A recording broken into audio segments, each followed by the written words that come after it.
And hello there! Let's get your week rolling just right with the right mix of news and conversations. Now, whether you're catching us online, on TV, or on the radio, hop on, join the chat. I'm Paolo de Rosario. Hello there, beautiful people. I'm Asis-Carilo. We are simulcast on Mellow 94.7 BFM. Here's your daily dose of deep dives and good vibes. Welcome to Beautiful Day! It's a special day today. Special day very, today. Very special day today. Super special day because, ladies and gentlemen, it is our anniversary as a show. Beautiful day. Akalain mo yan? 1 year. 1 year. 1 year tayo. Grabe, no? And we only lost one co-host. Diba? Why? Did you want to lose more? No, I'm just saying. Isa lang yung pumalit. I mean, no. But then, all joking aside, congratulations to you, and congratulations to all of our members of our prod, and of course, to each and every one of us. Kasi grabe talaga. It has been quite the journey. Quite the journey, if I do say so myself. Yeah. Grabe, no? When we started, ibang-iba yung format ng show. Oh. The show looked so different on TV. Yes. And we already had a multitude of guests and everything. Tapos ang daming shake-up.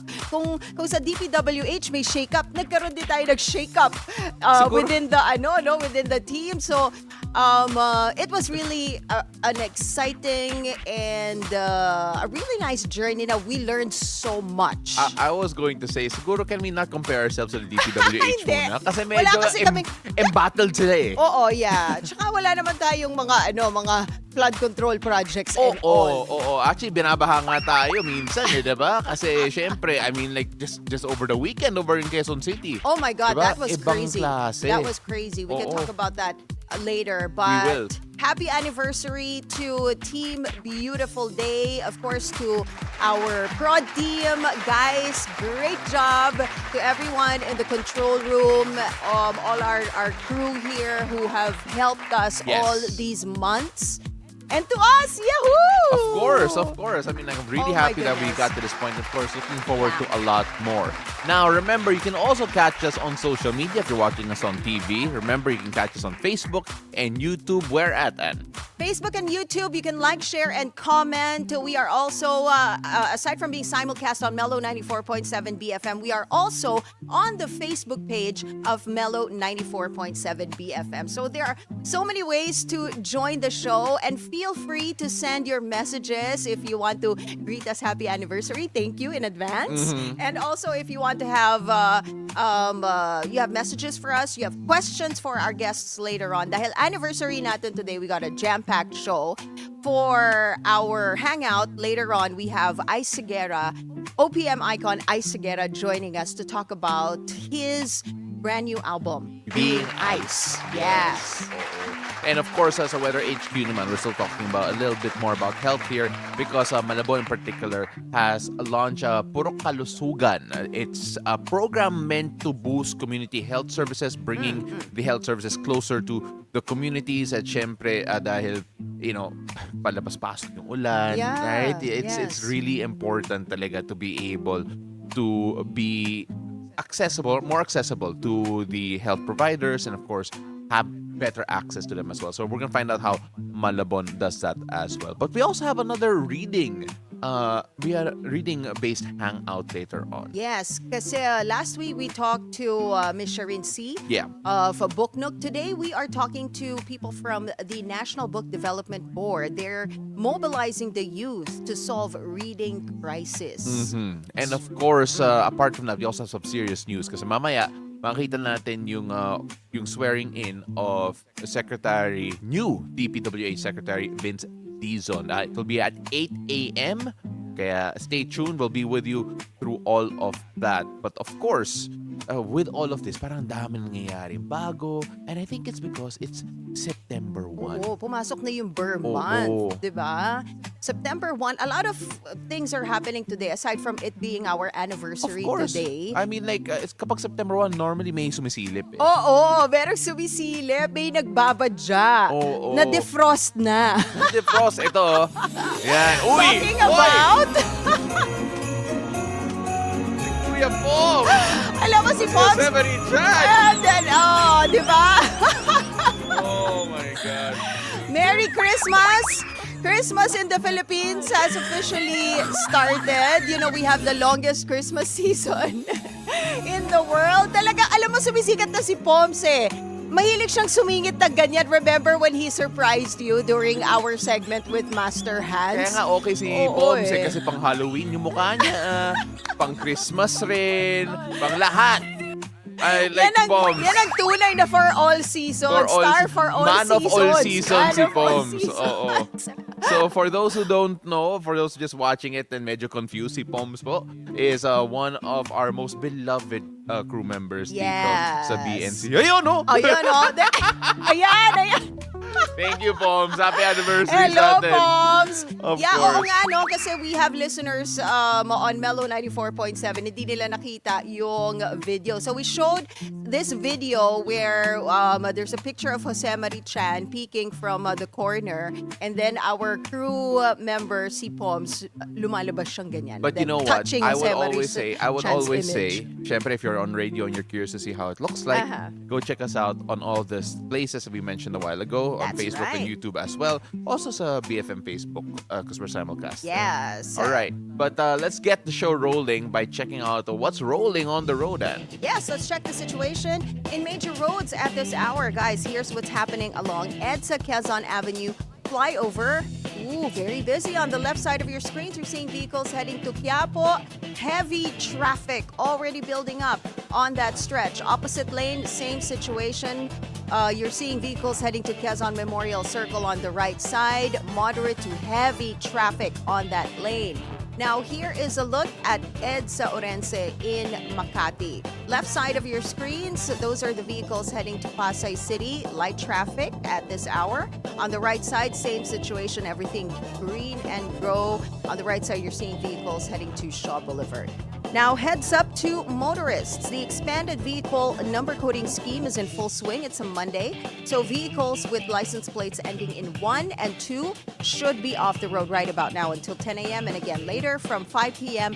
to 8 p.m. And motorists can expect a new round of fuel price hikes for the first week of September. The Department of Energy is expecting gasoline to go up by 60 centavos per liter, diesel by 1 peso per liter, and kerosene by 50 centavos per liter. According to the DOE, the price hike is due to the decrease in U.S. inventory and new U.S. tariffs on India. Now, what will the weather be like on the first day of September? Let's find out from Paolo as he gives us today's forecast from Weather HQ. Take it away, Paolo.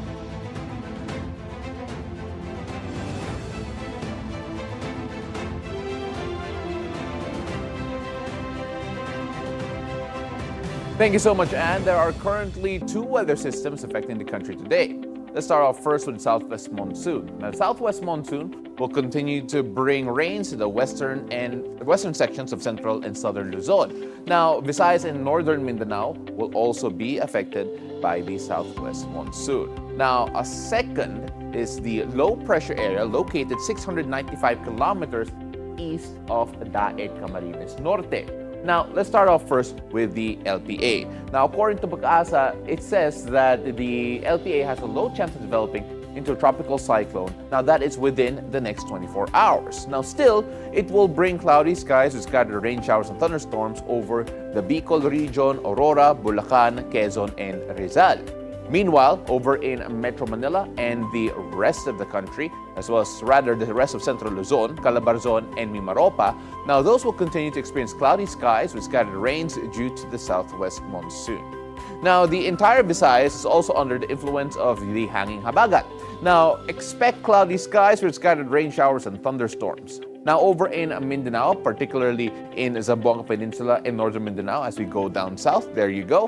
Now, Caraga will also be affected. Expect generally fair weather, but partly cloudy to cloudy skies and isolated showers or thunderstorms mainly in the afternoon or in the evening. Now, as for the rest of the country, you can expect partly cloudy to cloudy skies with isolated localized thunderstorms as well.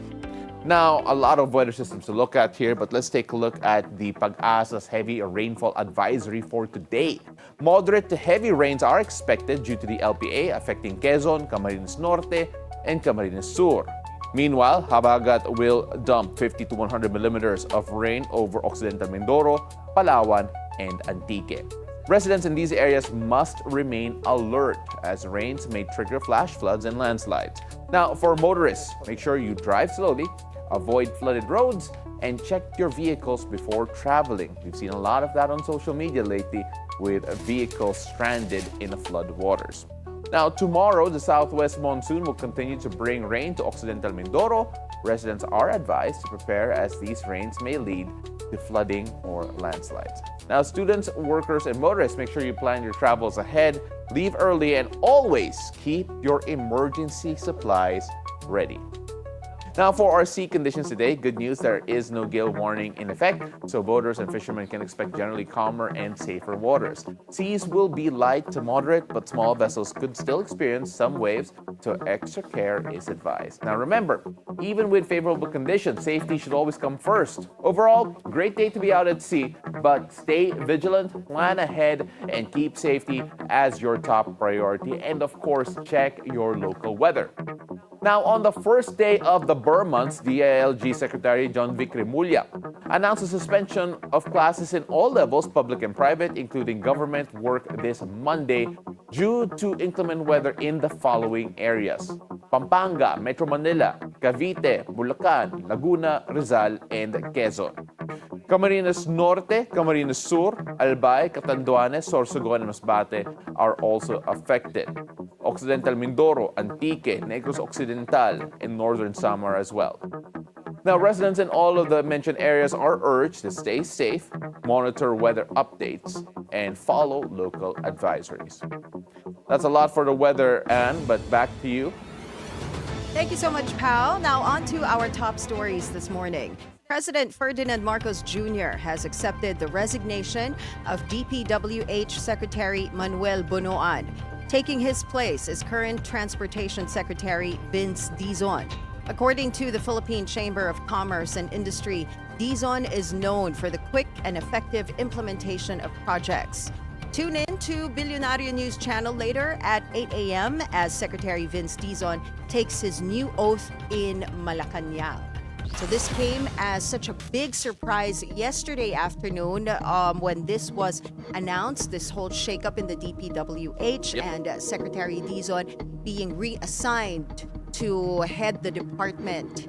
So a lot of people have been posting positive responses to this move by the president. Well, syempre, medyo embattled kasi si former Secretary Manuel Bonoan because of all the scandals for DPWH. A lot of people felt that it was a matter of time before the shift was going to be made. But of course, there are still questions with regard to how future secretary, I think it's safe to say that, kasi hindi pa na sworn in Vince Dizon will react to all of these flood control projects, the infrastructure projects that we are now starting to investigate more and more. So let's see what happens because si Secretary Vince Dizon is not shy to make his thoughts known.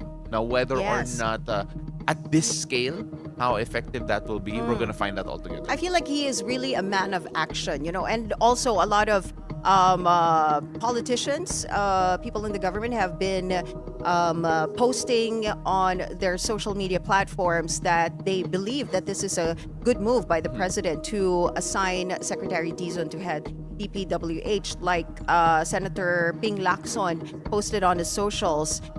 describing as both a hard decision and a good choice itong move na ito. And he even described Secretary Dizon as indefatigable and praising his works and achievements. Senate President Cheese Escudero also welcomed this new appointment. Senator Erwin Tulfo called this new leadership a promising beginning toward cleansing the DPWH of corruption. So we are seeing a lot of positive responses. So I don't know, people are now hopeful na baka this time may mangyari na. Well, we're gonna find out more about that, especially later on when we hear from him. It will be at 8 a.m. later on as Secretary Vince Dizon will take his new oath in Malacanang, and we will have it here on BNC, the Bilyonaryo News Channel. Now, moving on, 9 companies linked to the Diskaya family have secured almost 31.6 billion pesos in contracts for flood control projects from 2022 to 2025. This according to Pasig City Mayor Vico Soto. SEC files uploaded by the Philippine Center for Investigative Journalism reveal that these companies include Alpha and Omega Contractors and St. Timothy Construction. Now, these share similar addresses in Pasig City and may have a single auditor, a CPA named Conrado Briones. Attorney Briones and the Discayas have yet to comment on the issue. Meanwhile, in response to rumors that they had fled the country, Curly Discaya denied the allegations, claiming they are still in the Philippines and blamed erroneous data on DPWH's website for the Ghost Project reports. Now, Quezon City faced widespread flooding on Saturday as it received 121 millimeters of rain in just 1 hour. To put that into perspective, the peak hourly rainfall during Typhoon Ondoy was 90 millimeters. Local residents were caught off guard by the record rainfall as flooding disrupted traffic and daily life. Breaking the record yung kahapon. 30 minutes lang na malakas na ulan, ang bilis ng tubig. Apaw kagad dito sa kalsada. Tapos doon sa loob ng bahay, dalawang baitang kagad ang tubig. Halos sa mga tao, lumabas na lang, wala nang naresyo. Katulad ko, walang tao sa bahay, kundi yung anak ko lang, na hindi nasalba yung mga gamit ko. Ako rin hindi makauwi dahil natrap na ako ng baha. Local government officials acknowledge the flooding severity. As they continue cleanup and declogging operations, their focus remains on long-term infrastructure projects through their drainage master plan. So, ang ating reporter, si Paolo Barcelon, on Saturday, he was there to report on the flooded areas, particularly in Quezon City. And grabe, within just an hour, yung level ng baha in several places, like let's say Mother Ignacia Avenue in Quezon City, na bubong na lang nagsasakyan yung nakikita in this particular area of Mother Ignacia. Grabe. Yeah, I've seen a lot of videos of yung mga kotse na sinusubukan nila lang lumusong. Oo. That is the worst thing to do, okay? Don't. I think we've seen enough videos in general, and the maintenance, obviously it's not worth it, but at the same time rin, it's sobrang timely, no, na pinag-uusapan natin mga flood control projects even here in the metro, and then in this particular, happened, right? and then this happens. But of course, again, record-breaking numbers in terms of yung amount of rainfall since Ondoy. Now, nalampasan natin yung Ondoy. Can you just imagine? Para sa mga bata na hindi naalala kung ano yung Ondoy, oh my God, Google nyo. Kasi, research about it because it was... What year was Ondoy? It was a while back. Okay. But, of course, syempre, napapag-Google na ako. Parang 19... no. Hindi naman 19. Sorry. No, that was 2009, if I'm not mistaken. Yeah, I believe 2009? so, yeah. Yes, 2009. 2009. So if you can just internationally, imagine... Typhoon Ketsana. Yeah, you can just imagine if this lasted for more than an hour, this amount of rainfall, then grabe our situation. You know what? According to Pag-asa data, ang Quezon City yung most hard hit. So Yeah. compared to other cities, yung pinakamalaking rainfall bumagsak sa Quezon City. And yesterday I asked the weather specialist from Pag-asa kung Yeah. anong explanation as to why Quezon City yung pinakamalakas yung rainfall. And sabi niya, because parang mataas yung area ng Yes. Quezon City. So ito doon bumabagsak yung mga rain clouds and then doon napupunta most of the water, yung Yeah. rainfall. Pero grabe, no? Yeah, sobrang like there's obviously an explanation why QC in particular has more rainfall. Pero hindi pa rin ako get over na 16 years ago na pala yung Ondoy. 16 years? 16 years When- ago. when you just say may two- mga tao na may malay ngayon. Like we're not born, okay? When Oo nga, Ondoy no? happened. When you just say 2009, it doesn't feel like a long time ago. Pero when you count the number of years, wow. College pa ako nun, sorry. Oo. Anyway, let's move on to Okay. something on the lighter side of things, especially when it comes to flood control. Because veteran actor Edu Manzano is making waves online with his satirical posts about flood control projects and the quote-unquote Nepo babies. Instead of Fast and Furious on screen, Manzano posts featuring him driving through floodwaters with Vin Diesel, mocking the flood control bidding process. In one post, he thanked taxpayers and told them to keep grinding for him to be able to afford single origin beans. So, mahal yun. And on the other hand, actress Gabby Garcia expressed frustration over the recent flooding in Quezon City, calling for action against those responsible for the ghost projects and poor flood control. And my goodness, I am such a big fan of Edu Manzano. Yes, I was gonna Even say. more after that. After all these posts, siya nga si Engineer Edu, di ba? Oo. Hashtag Engineer Edu. And then, Gusto ko may hard hat pa siyang oo, dala eh. and then yung Oo. payong. Oo, yung payong na The payong Rolls from the Royce. Rolls Royce. Oh my Ang goodness. galing. But Sir Mr. Edu Manzano, if you're watching right now, you're always welcome to join us on Beautiful In-invite Day. na. Yes, Oo. please join us. Pag-usapan natin itong mga flood control projects and your satirical posts. I love them. Oh my gosh, it's such a trip, and of course, you know what? We're seeing a lot of humor in it. Mga Pinoy talaga ganun eh, no? Kapag may You know what? masama Yes. nangyayari, we find a way to laugh at Yeah. it, and of course, Edu Manzano giving us something to laugh about in a very disturbing time and situation. Now in world news, Pope Leo XIV on Sunday prayed for an end to what he called a pandemic of arms. This comes after a mass shooting last week at a Minnesota Catholic school that killed 2 children. The Pope prayed for the victims of the tragic shooting in a weekly prayer with crowds in St. Peter's Square. Sunday's appeal was a rare instance of the Pope addressing a world event in English. Leo usually prefers to use Italian, the language of the papacy. He is the first U.S.-born leader of the global Catholic Church. Now, moving on to sports, the PLDT high-speed hitters won their second championship in 14 days after ruling the PBL Invitational. PLDT overcame Kobe Shinhwa University in the final 21-25, 31-29, 25-22, and 25-18 on Sunday, August 31. Come from behind victory marks the second championship in August after previously winning the PBL on tour. PLDT's libero Catarado took home the finals MVP nod with 22 excellent digs, while Sabby Davison was awarded her first MVP honor, scoring 94 points in just 4 games. Now, moving on to basketball, it was a forgettable start for the Gilas Pilipinas youth after a 106-82 beatdown at the hands of Chinese Taipei in the FIBA Under-16 Asia Championship. The Philippines struggled on both ends of the floor, shooting a woeful 23% from beyond the arc. Turnovers also plagued the young Filipinos, allowing 36 turnovers, leading to 35 points from them. Prince Carino led Gilas with 23 points in the losing effort. The Gilas youth looks to bounce back against Indonesia later today at 7 p.m. Philippine time.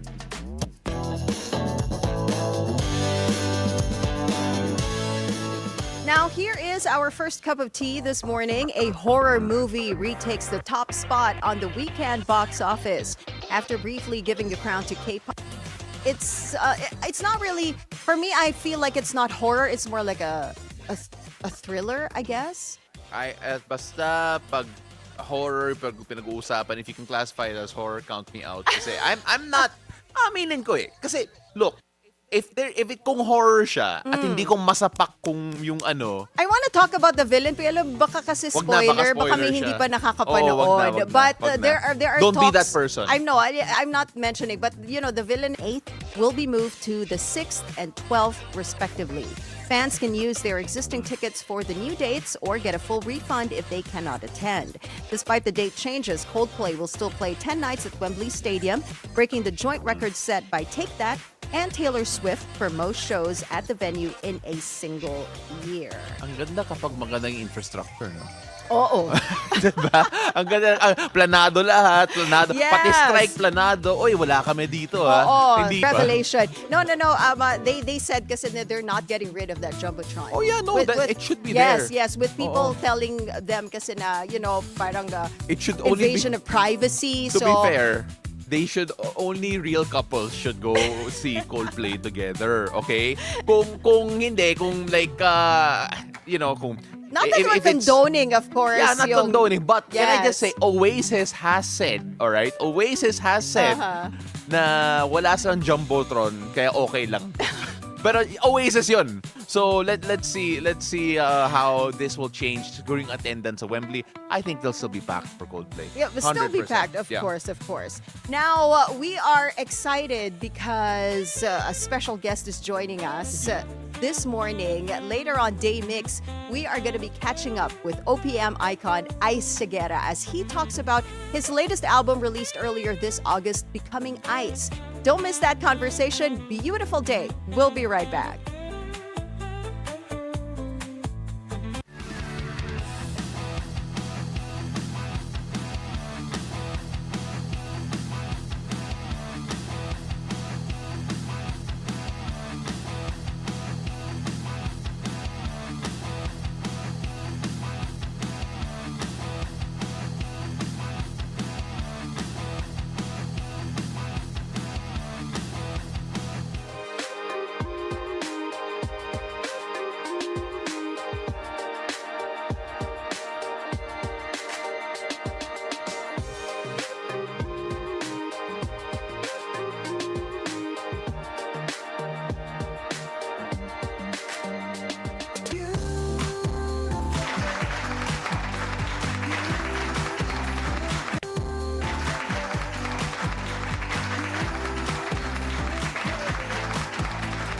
Hi there, welcome back. You're still watching Beautiful Day.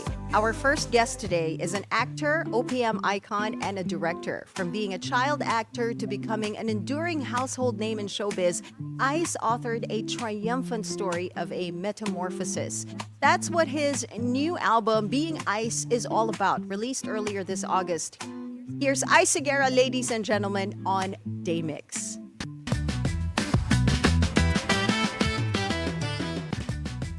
Beautiful day, Ice. Welcome to the show. Salamat po. Thank you so much for having me, guys. Gusto namin mag-thank you because grabe yung effort mo of not sleeping para makarating ka dito in time for the morning Oo, show. kasi pag ganun talaga, pag mga maaga yung call time, kinakabahan ako. Minsan di talaga ako nagigising sa alarm. Yeah. Okay. Kasi Ice was telling me sa makeup room na ang tulog niya talaga is usually 5 a.m. Oo. 5 a.m., So, hindi na lang grabe. siya natulog para hindi Diretso siya malate na. dito. Diretso na Mahirap siya. na. Baka... Oo. Yeah. Pero wala, masarap yung tulog mo mamaya. Yes, Surbol I'm yun. actually looking forward to sleeping. But thank you very much, especially on our anniversary episode. You're Happy here. anniversary. Thank you so much. So let's talk about your new album, Being Ice. This was released this month, Yes, August 8. August 8, 2025.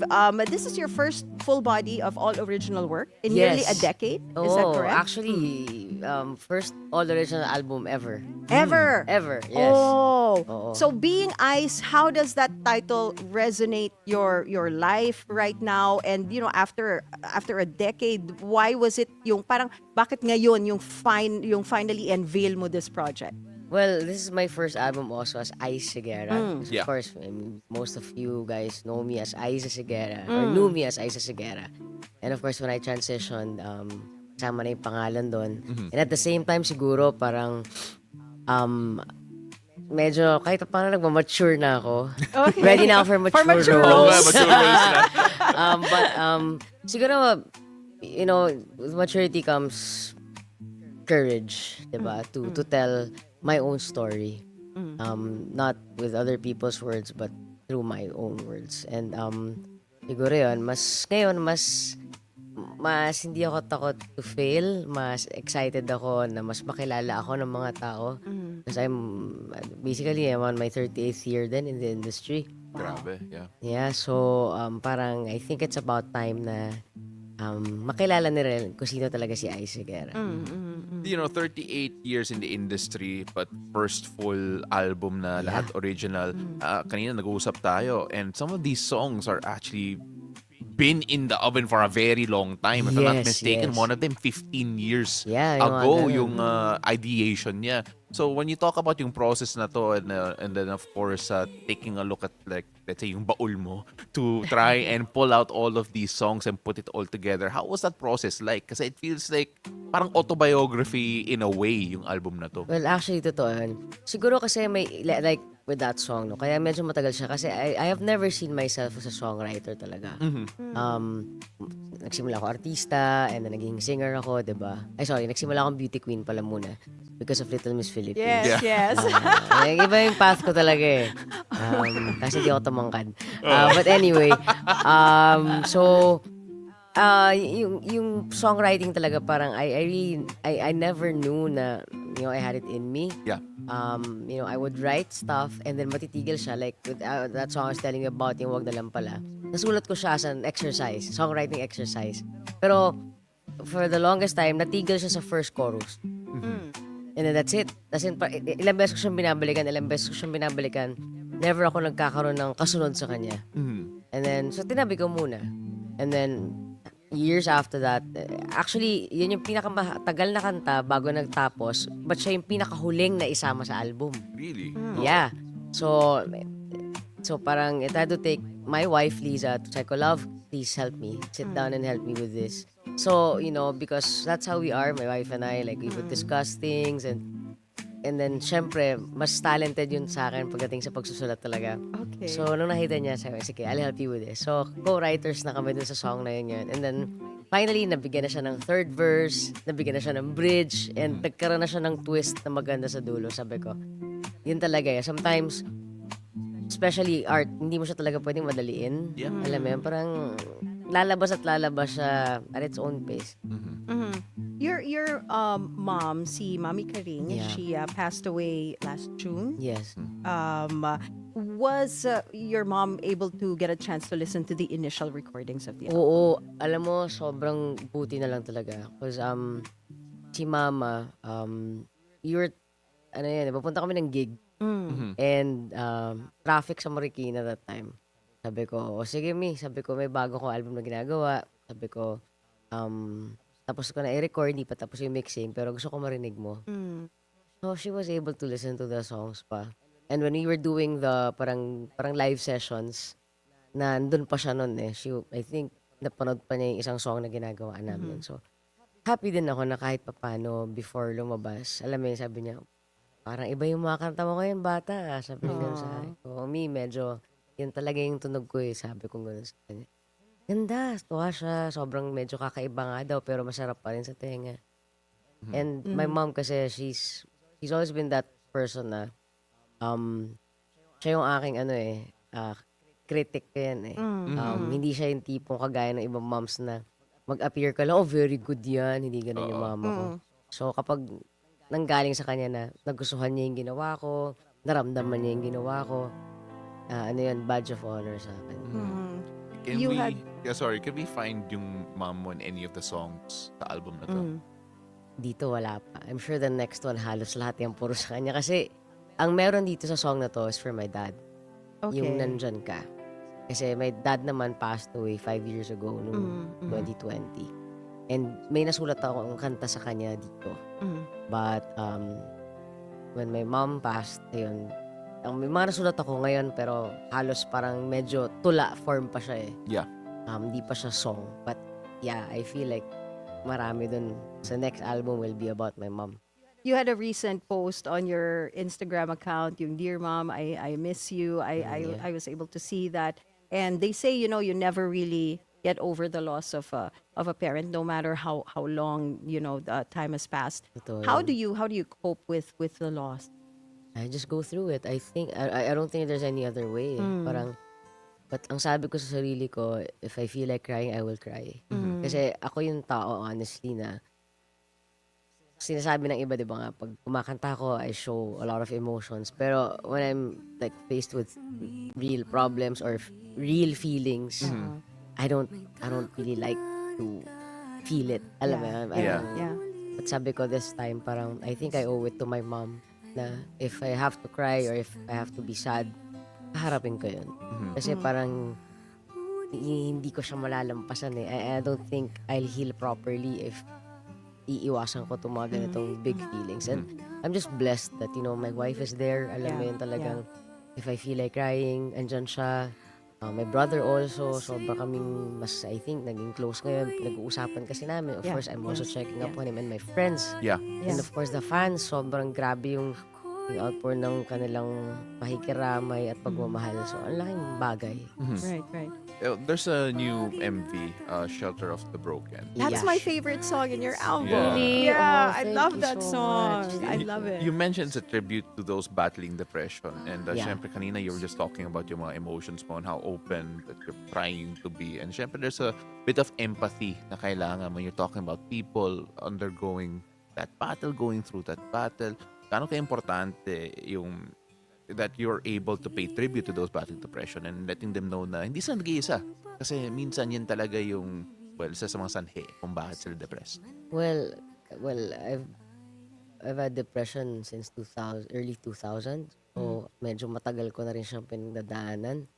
And siguro itong kanta na to, this serves as a reminder to all of us na it may be dark sometimes, pero it will pass. We just don't know kung gaano katagal yung darkness na yun. Pero minsan kasi kapag nandun tayo sa darkness na yun, feeling natin wala na tayong makakapitan. Meron at meron. It can be your art, it can be writing, it can be a person, it can be yourself. Alam mo yun? Yeah. And so I hope that at least through this song, kahit paano, may reminder lang sa kanila na, hey, kapit lang. Kung di ba sinasabi natin, take it one day at a time. Sometimes that's too much pa rin. So, sige, kung 5 minutes at a time lang kaya mo, sige lang. As long as you keep moving forward, kahit gaano kabagal, sige lang. Just, it's okay to even pause. Di ba? Yeah. But, sige lang. Okay lang yun. Lalampas at lalampas ka rin dun sa darkness na yun. Shelter of the Broken is really my favorite song in the Being Ice album. And when you listen to all the songs there, talagang mafe-feel mo yung story mo eh.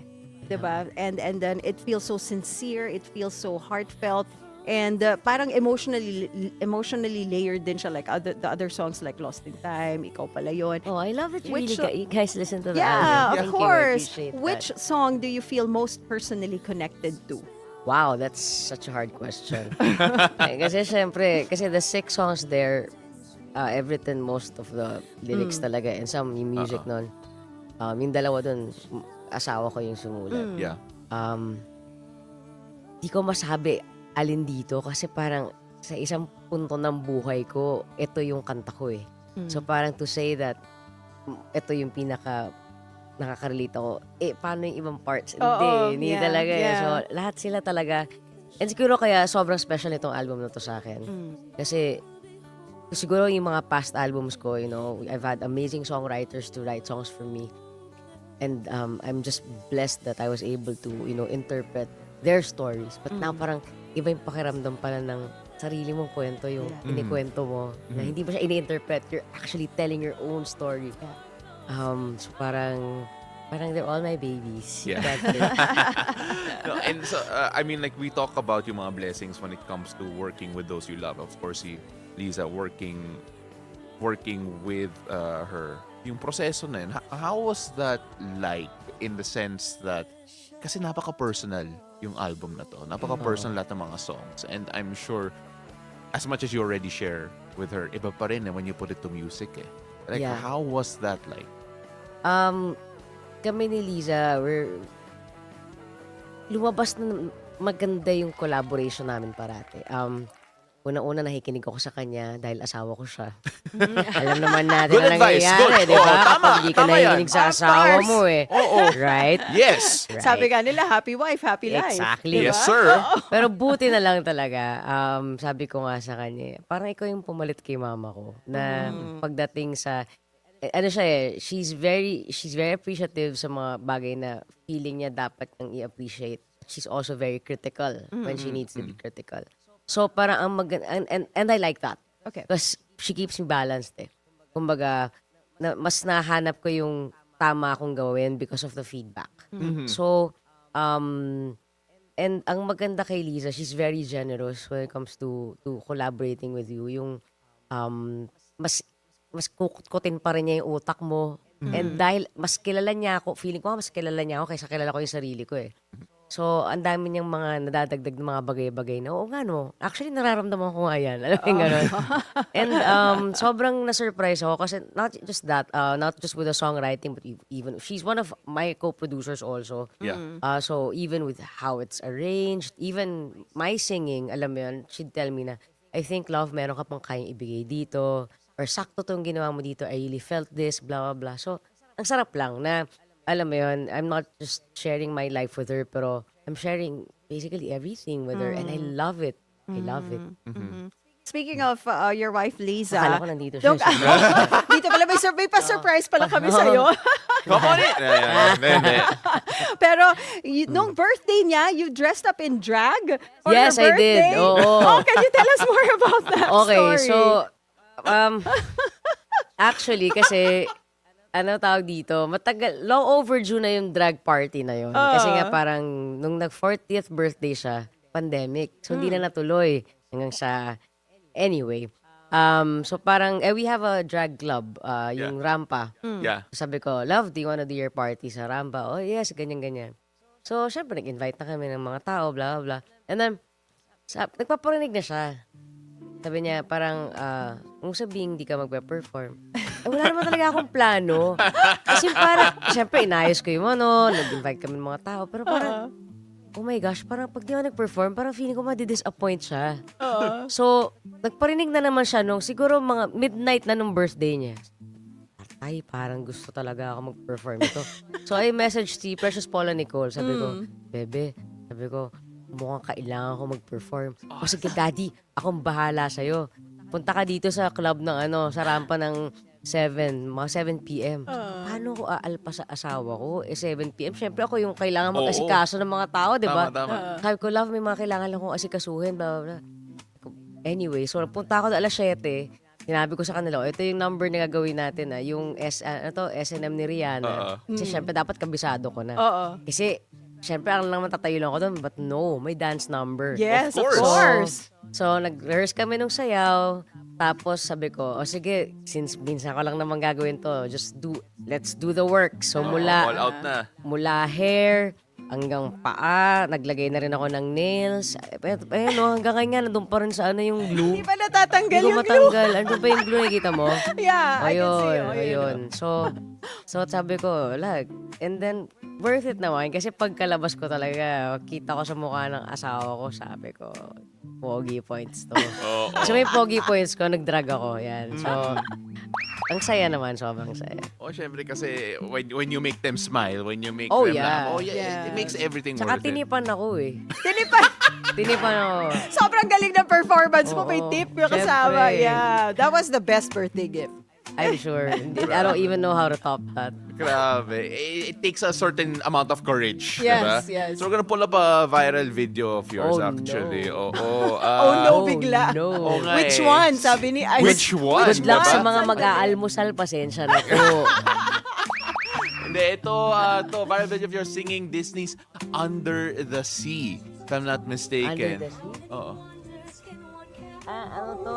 Looking around here, you think, sure.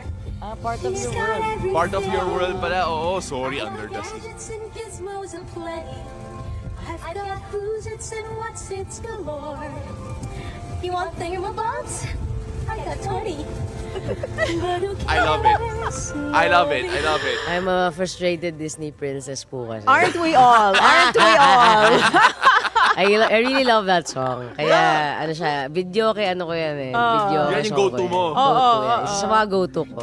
Marami silang go-to. Pero, pag kinakanta ko yan, parang bumabalik ako sa childhood ko. Kasi, nung nag-voice lessons ako, Yeah. yan yung song na kinanta ko noon. I think I was 7. Kinanta ko siya noon nung first time ako nag-recital. Really? Yeah. Wow.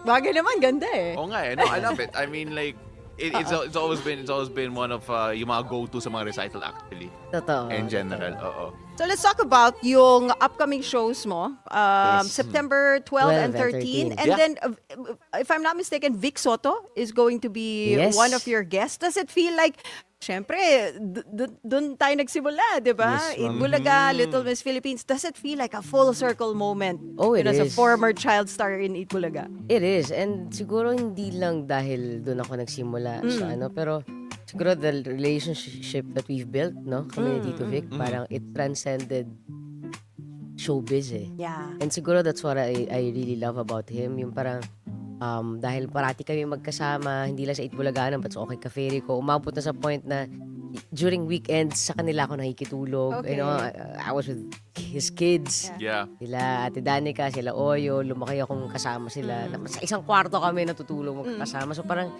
and you know, nung kinasal ako, ninong namin siya sa kasal. And siya rin ang isa sa mga nagturo sa akin maggitara. Okay, So alam mo yun, parang wala akong parte ng buhay na hindi ko siya nakasama. Pag So, nung birthday niya, nag-drag ka rin. oh, di ba? I only do drag for people I For love. special Oo, people, for the people di you ba? Or for the right price. Char! Yun. That's yun yung sign. And that's smart. Smart yun. Of course, you have a lot of projects coming up. You're very busy and I know that's such a grateful thing. Obviously, Walang Aray with Jolina Magdangal and of course, Being Ice Live, the concert experience. Energy levels mo, okay pa ba? Well, except for today, no? Kasi it's very early. But yeah, bandang mga hapon naman meron na to eh.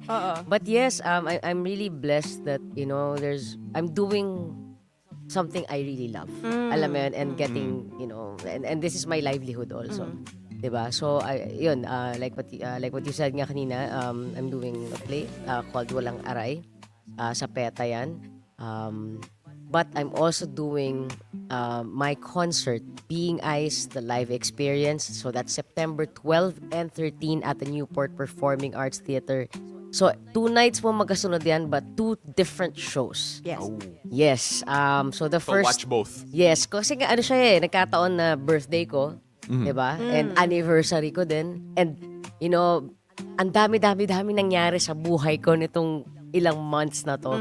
So sabi ko parang, if we're just gonna do just one show, hindi niya may encapsulate lahat kung sino ako ngayon.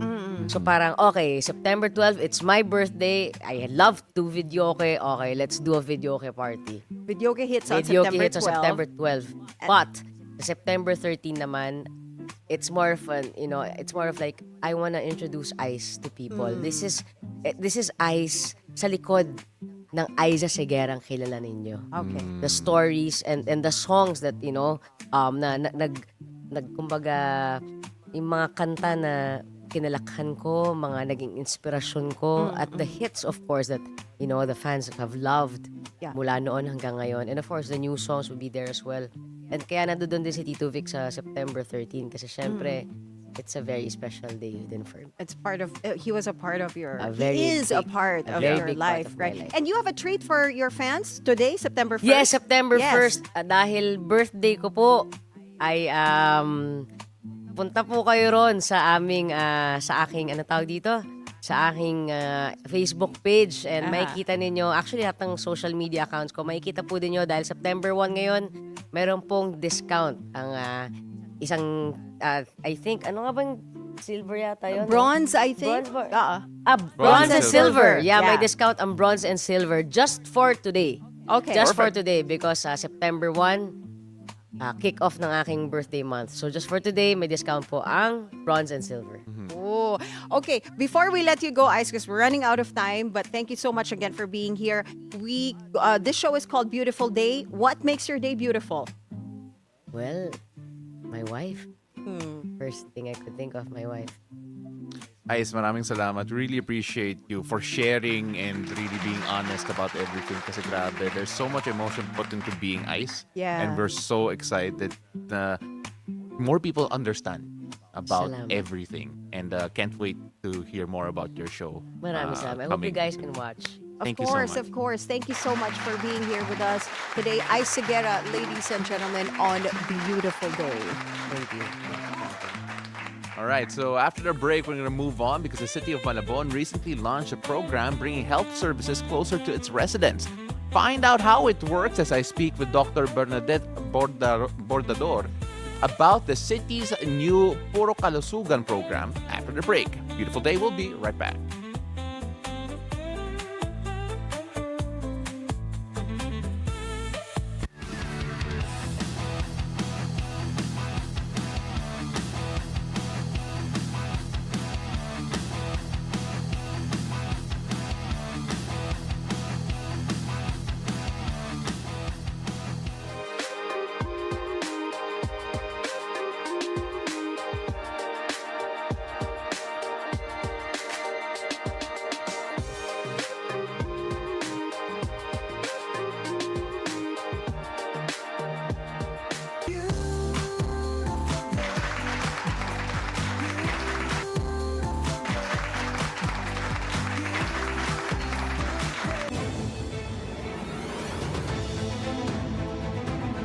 Welcome back. You're still watching Beautiful Day. This is Weather HQ.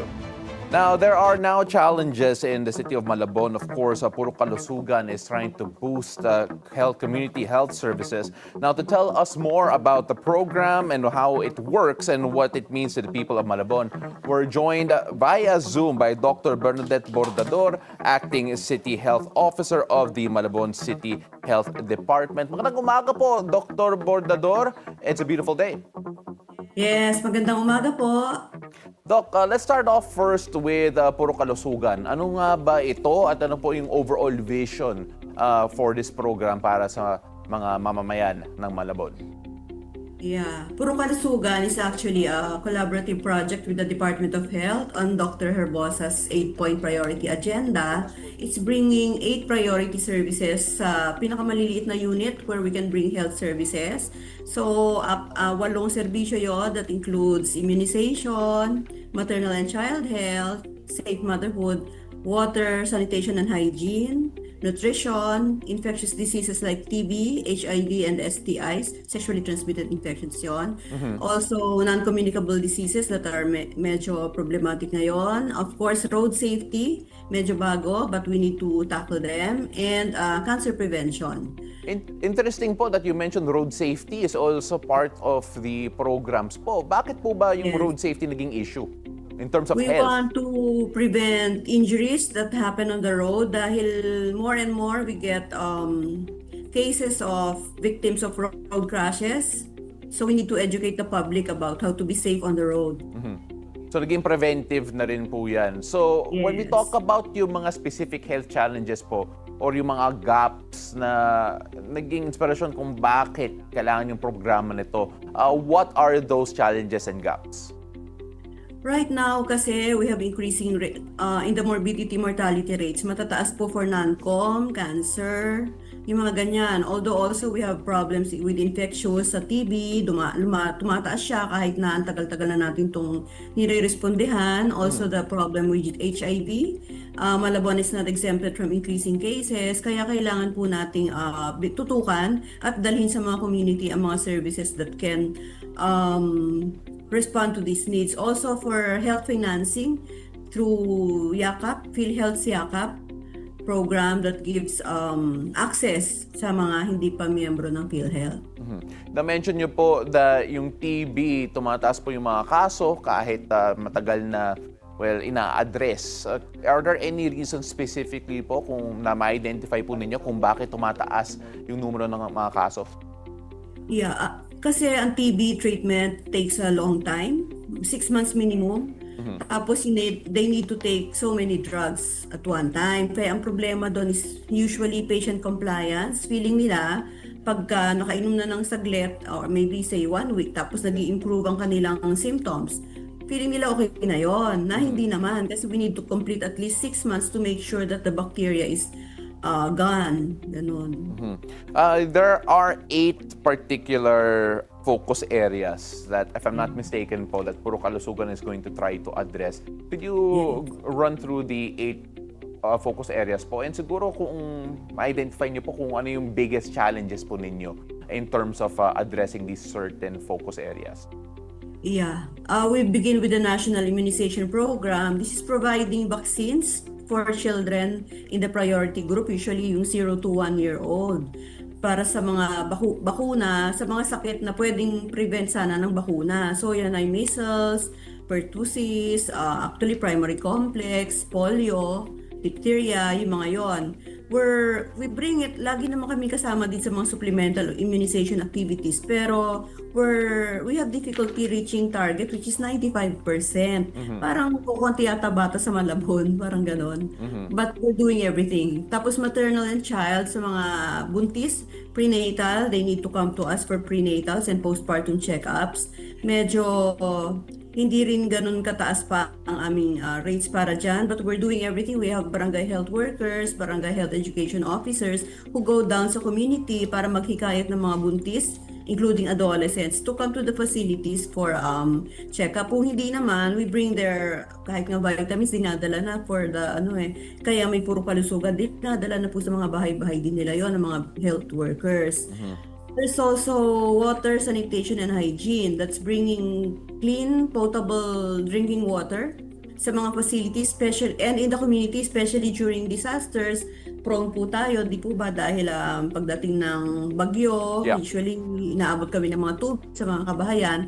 So ang aming sanitation distributes chlorine tablets para po ang inuming tubig ay maging safe na maiinom nila. Also, the sanitation unit checks on the toilets to make sure that we have sanitary toilet facilities and hand washing para sure na makokontrol ang bacteria. Doc, if I'm not mistaken, the launch has reached over 500 residents. Alam ko, simula lang po ito. You're going to try to reach a lot more. Pero yung initial feedback and community response, how was that like, considering na kayo mismo yung nag-reach out in terms of accessibility to all of these medical services? Yes, actually, tuwan-tuwa po yung mga pamilyang pinuntahan when we launched it last Saturday, no? Direct sa mga bahay kasi nila. Yung isa was a stroke patient whom we brought some maintenance meds and vitamin support sa kanya. Natutuwa sila na even the mayor, even the regional director has gone to their homes, as kami, we were in total support, bringing, health support para sa mga pamilyang ganyan. Impressed sila kasi, pati yung aming PhilHealth group, lumabas doon sa lugar na yon in nakabangka kami, para mag-distribute din ng mga yakap registration forms para maging makapasok po sila sa dating konsulta, now yakap program of the PhilHealth. Ma'am, na-mention mo, kailangan pa kayo magbangka to reach certain areas. There are parts of Malabon na talaga mahirap i-access. How can you ensure that Puro Kalusugan is able to reach those remote at mga underserved communities po? Yeah, yung aming mga barangay health workers po and health promotion, education and promotion officers, sila po yung aming mga community-based na mga galamay, kumbaga. Sila yung mag-maintain ng communication and contact with these areas. Pero hindi naman, our medical personnel also go down kung kailangan. Dinala po namin din actually ang bakuna sa area na yan in Artex compound that week then, prior to launching ng Sabado. Ma'am, I wish we had more time, but unfortunately we have to wrap things up. But first of all, congratulations on yung launch nyo para sa Puro Kalusugan program last Saturday, and hopefully it does reach more people over in Malabon. Ladies and gentlemen, the Acting City Health Officer of the Malabon City Health Department, Dr. Bernadette Bordador. Maraming salamat po. Thank you. Now that's it for Weather HQ at the moment, and back to you. Thank you, Pao. Now it's time for us to find out what the stars have in store for us today. Let's hear it from our resident energizer and feng shui master, Hans Kua, in our horoscope of the day. Take it away, Master Hans.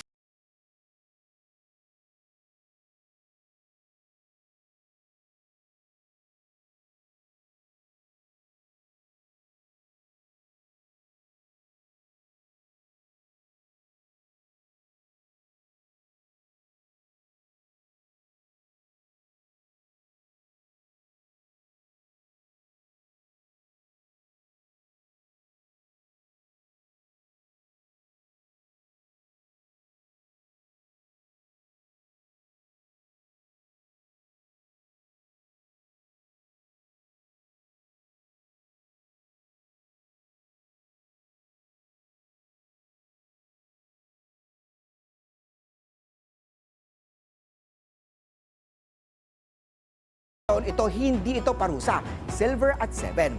Kay Snake naman tayo, mauhulog ang loob sa taong akala mo ay kaibigan lang. Yellow at 5.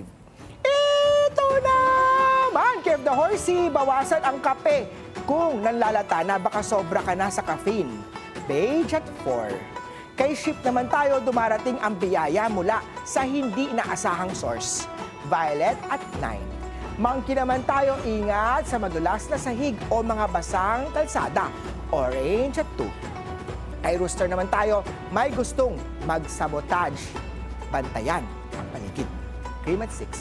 Kay Year of the Dog naman tayo, hindi mo kailangan laging iligtas ang iba. Alamin din ang limitasyon mo. Brown at 8. Kay Year of the Pig naman tayo, hindi mo kailangan patunayan ang sarili araw-araw. Importante ay consistent ka. Peach at 1. Paalala lang, ito pa'y patnubay lamang. Ang tunay na swerte ay nagsisimula sa pagiging totoo. Abangan araw-araw ang horoscope of day dito lang po sa Beautiful Day with me, Master Hans Kua. Thank you, as always, Master Hans Kua. We always appreciate Master Hans's energy. And I was so happy to see him over the weekend because we had our salubong, anniversary salubong brunch with the whole Beautiful Day team, and Master Hans was there. Yeah, I mean, like, he was such a bundle of energy. Yeah. And, I just love the fact that, how you see him on TV, ganun talaga siya sa totoong buhay. Yung energy niya on screen is the same kind of energy that you will feel when you're sitting next to him. So, ibang klase, nakakatuwa. Sure, I mean, like, ako, I'm only slightly upset na sinabi niya na kailangan kong bantayan yung caffeine intake ko. Master Hans, that's not Coffee ba fine. laman niyang mo? Of ng course! tumbler mo? Hindi, whiskey. Hindi, no, of course, coffee. Yeah. Well, we'll never know. We'll never know. You can never can tell. Exactly. But then, of course, syempre, we just want to inform everyone here on more serious note muna that we a while ago we did mention that we are going to have the press conference of the swearing in of the new DPWH Secretary Vince Dizon in Malacanang. But we will now, if I'm not mistaken, it will be moved later on in the morning at around 11:30 a.m. So we won't be taking a break here on a beautiful day, but we will be carrying that later on. So make sure you do tune in to that later. Again, 11:30 a.m. for the swearing in of DPWH Secretary Vince Dizon in Malacanang. Now, speaking of people who are tuned in, we have a lot of people joining us on Facebook and on YouTube. We have John Victor who says, happy anniversary, beautiful day, watching on YouTube, Blast TV, and on Mellow 94.7 Lahat na. BFM. Yeah, he is everywhere all the time. Miss Eileen is saying, happy anniversary, beautiful day. Good morning from Batangas City. Hi, Miss A. Maria Mendoza says, good morning. Ana Lorraine Manalaysay says good morning as well. Ramon's Rising Star is on YouTube says good beautiful anniversary morning. Lahat na. Yeah, I've been an avid listener, watcher of your show. Thank you so Thank you so much. I really Ramon's appreciate that. He's actually a friend of Alan Palacios. Oh, okay. Chan. Good. So he guested on our show, of course, the tenor, Alan Palacios Chan. Vladimir De Leon saying, Burr month na, Pasko na. Noel Joseph Cleofe says, happy first anniversary. BNC. Actually, it's not BNC celebrating their first anniversary. It's our us. show. It's a beautiful yeah, day. It's Beautiful day. yeah. But thank you nonetheless for sending your message. FWM, the people on YouTube. Thank you. A lot of messages today. Oh yeah, kasi And- anniversary. It's sad naman kung konti lang yung Oo messages nga kung diba? anniversary So natin. it's heartwarming to know that you guys are joining us online, watching on TV, listening on Mellow 94.7 BFM. Thank you so much. We appreciate that very much. Now, up next, guys, we take a look at the state of the reading nation with National Book Development Board as they mobilize the youth to solve the reading crisis. So stay tuned. Beautiful day. We'll be right back.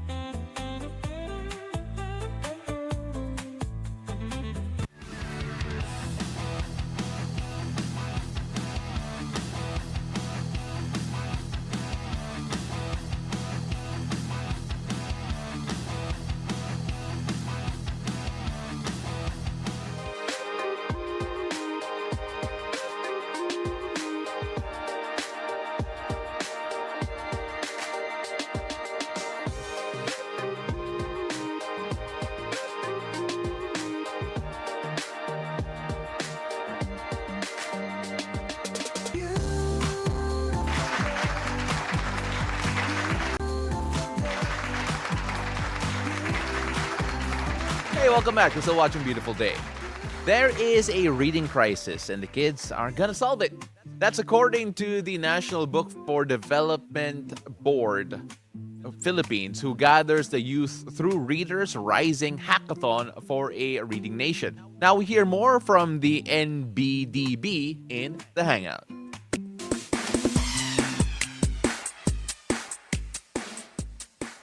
Now we are now joined today by Yazhmin Malajito, Reading Campaign Section Head, Readership Development Division of the NBDB. Beautiful day, Yazmin. A beautiful day and happy anniversary to you guys. Thank you Thank so you much. so much. All right, first off, let's start off first with your organization, right? So the NBDB, for those who don't know what that is, could you explain to us what the purpose of this organization is? Sure. The NBDB, or the National Book Development Board, is a government agency. And we are mandated to promote readership as well as the development of the book publishing industry. So kasama dyan yung mga creatives natin like authors and illustrators and of course yung readers natin. And you have this upcoming event. It's called Readers Rising Hackathon for a Reading Nation. Can you explain to us the concept of this event? Of course, Readers Rising, it is organized by the NBDB. And then it is a hackathon where we gather young people, young professionals, undergraduates, that's 18 to 25 years old, where they will create solutions on how to address the reading gap or how to get more people reading. So they need to come up with hacks. Yeah. On how to. Yes. Kaya siya hackathon. Oh, it sounds very That's- IT. I know it does. So we had a Uh-uh. different, we thought of something different when we were discussing this beforehand, hackathon. So they're gonna come up with hacks to solve yung reading crisis here in our country. Correct. That's either through an app or a campaign, event, stuff like that. So trying to find that ideation, no? Just to make sure that we solve this issue. Now, one of the reasons why we are talking about this issue is because your research in particular showed that 42% of adults read non-school books. Only 42% of adults read Yes. non-school books. Now, syempre, when we're talking about adults, I can only imagine what that could mean for the youth when talking about non-school books. Now, why do you feel na kailangan natin i-expand to? According to the National Readership Survey, steady decline talaga yung pagbabasa ng non-school books or yung leisure reading. That's across adults and the children. So, mahalaga siya kasi kami sa NBDB, we believe that reading is beneficial for the mind but also for the heart. Yeah. Ang ating empathy, critical thinking, creativity natin, connected siya sa reading. And we feel na ito talaga yung kailangan ng nation natin. Yeah. And there's no shortage of works, whether you want Filipino work, whether you want English work. I think we have to emphasize that talaga yung may shortage siguro yung readers. Is that a fair characterization of yung situation natin ngayon? It is kasi yes, marami tayong, there is a well there is a wealth of Filipino-authored books. Ang dami rin nating publishers sa Pilipinas. However, ang challenge dyan yung readers natin as well as access talaga. Access, yes, Sa libro. yes. I feel like we have underfunded libraries. I guess that's one of the factors kung bakit bumababa yung reading trend here in the country. What do you think are the other causes, aside from yung access sa books? Bakit ba hindi na masyadong nagbabasa ang mga Pilipino ngayon? Yes, bukod sa access sa books, according to the survey, nandyan din yung people are finding other things to focus on. Kunwari, ang dami nilang hobbies. There's the internet, yung mga apps natin dyan, social media. Also, yung presyo din ng mga libro. Yun din ang challenge. Right. Yeah. When you talk about the internet, obviously, it's just a well of distraction. We talk about the wealth of books that we had. There's also an ocean of distraction, which is the internet. When we talk about how technology has made things difficult for reading in particular, is there a way, or do you feel that there have been ways for technology to actually help in terms of encourage readership in general? Definitely. Maraming challenges yung internet ngayon. Napapaikli niya yung attention span ng mga tao. Yeah. However, kami naniniwala na hindi siya entirely evil.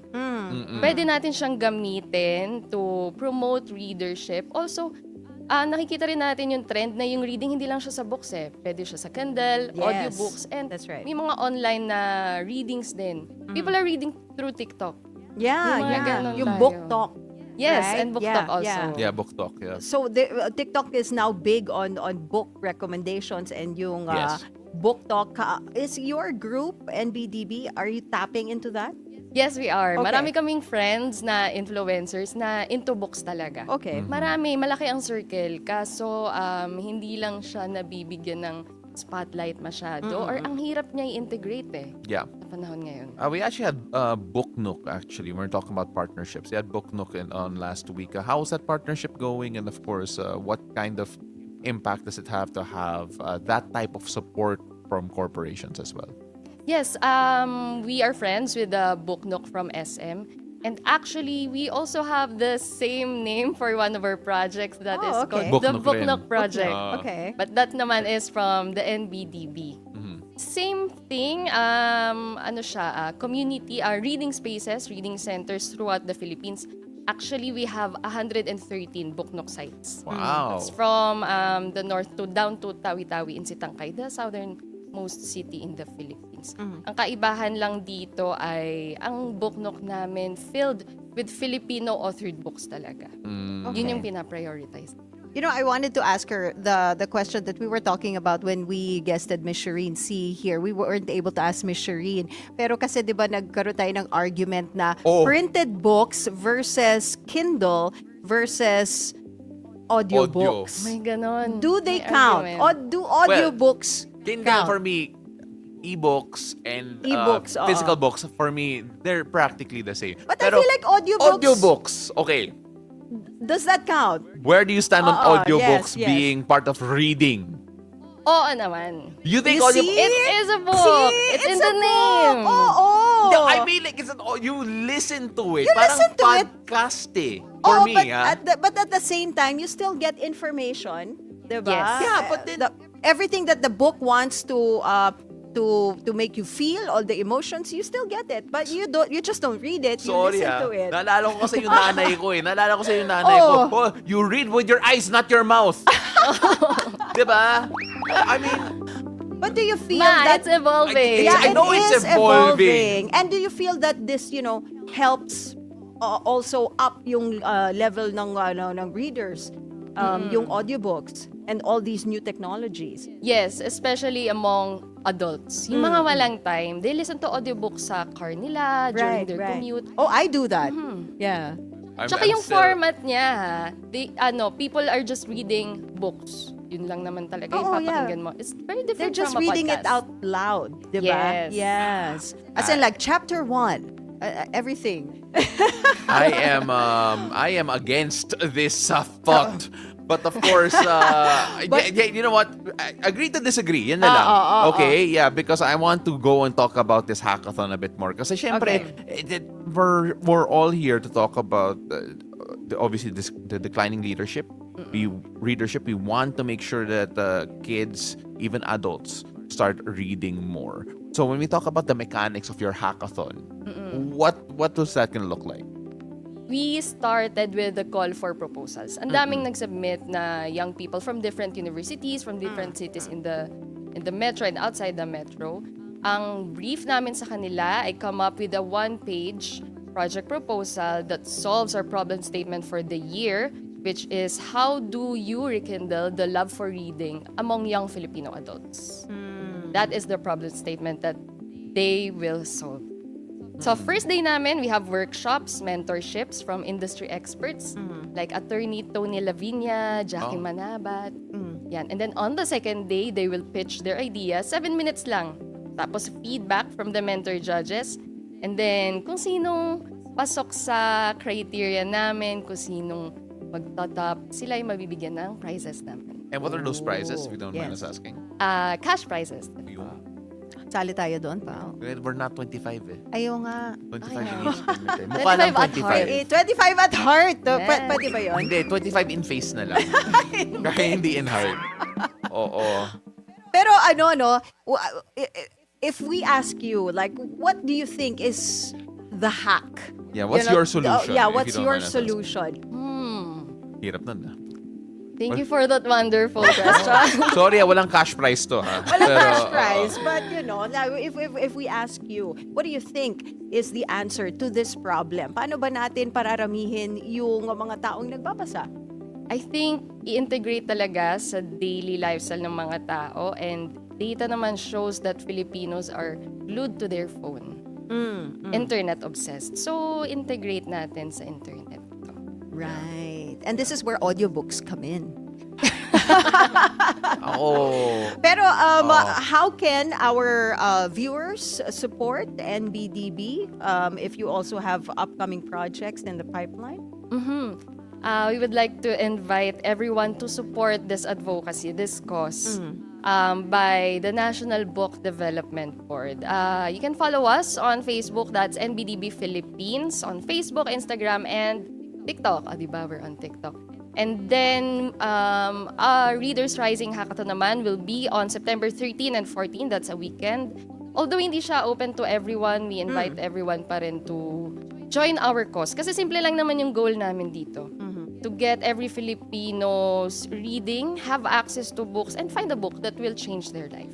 Oh, that's beautiful. And of course, syempre, let us also know what you think, whether or not audiobooks are reading or not. Okay? Because I am. Gawin natin to parang week-long argument, okay? Where they can send their thoughts on Facebook or on YouTube. But yes, before we let you go, we always ask this to our guests. Our show is called Beautiful Day. What makes your day beautiful? Definitely my teammates from the Readership Development Division. Mga kasama ko sila sa advocacy na ito. So, hello po sa inyo. In-expect ko na nasasagot niya, reading a book. Reading a book. Yan din. And that pwede too. rin. That And too, that right? also. Yes. Ladies and gentlemen, Ms. Yazhmin Malajito of the National Book Development Board. Maraming salamat. Thank you so much for coming on. Thank you so much, Yaz. Now, as we celebrate our first anniversary, let's take a look at some moments and some people that shaped up our year and made our days beautiful. Watch this. Well, hold on to your hats, folks, because it's a beautiful day, and we're about to make landfall, about to hit you like a storm. I'm Paolo del Rosario. I'm Monique Tuzon. The Burmonts are here, and they're bringing the heat. We're talking about the kind of excitement that will make your heart race. I am Asis-Carilo. This is about more than just a podcast. This is about creating a community, a movement, a force of positivity that will shake the world.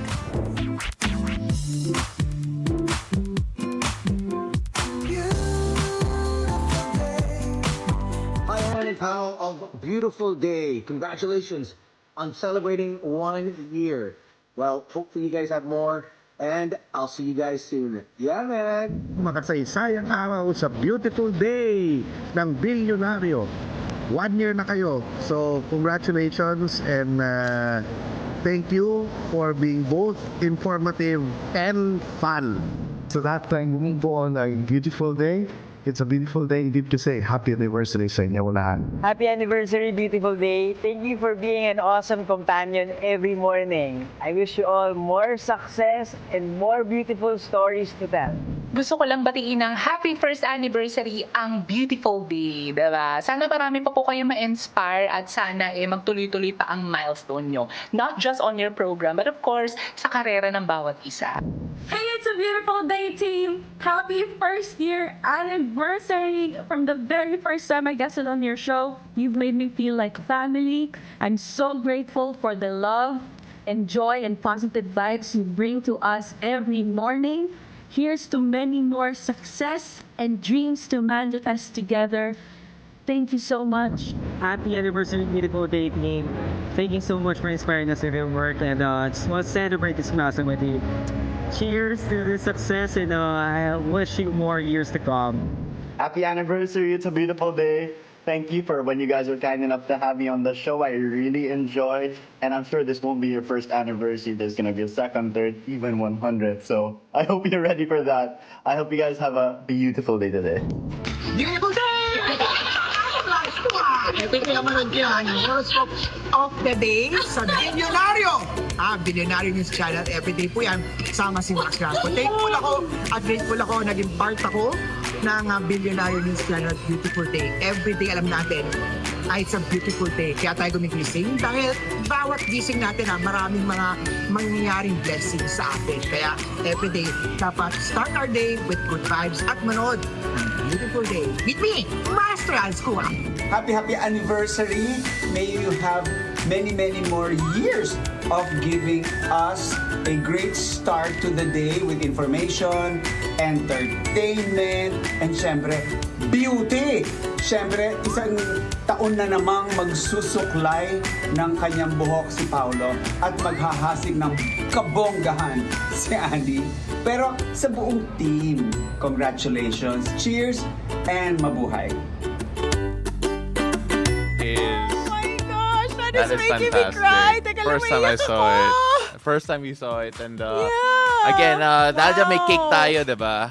May cake tayo for beautiful day. And of course, celebrating first anniversary. And my gosh, wait lang, pakita natin to. Alright, so there it is. I'm afraid to really give it an angle kasi baka mahulog pa to. Oh my gosh. Alright, but then again, ladies and gentlemen, we just want to say on behalf of the entire team here, maraming salamat. Thank you so much for joining us throughout the entire journey. Now, our mornings are a lot better, a lot more beautiful because of you beautiful people. And can I just say for everyone here involved, we wanted to celebrate muna, or I wanted to celebrate muna yung first 3 months natin. Like happy na ako sa first 3 months. Wala mo, nag 1 year tayo. Remember kasi when we celebrated our first month, I was like, "Oy, first month sa rin natin." And you were telling us na, no, we have to celebrate. We have to wait until 3 months. Yes. Because usually that's when you celebrate a TV show, diba? Yung first 3 months. So now we are celebrating our first year. 1 year. What an achievement. What an adventure. Thank you so much to our viewers, to our listeners for joining us all throughout these months. Yeah, and you know what? We're just starting. This is the Yes, first of anniversary.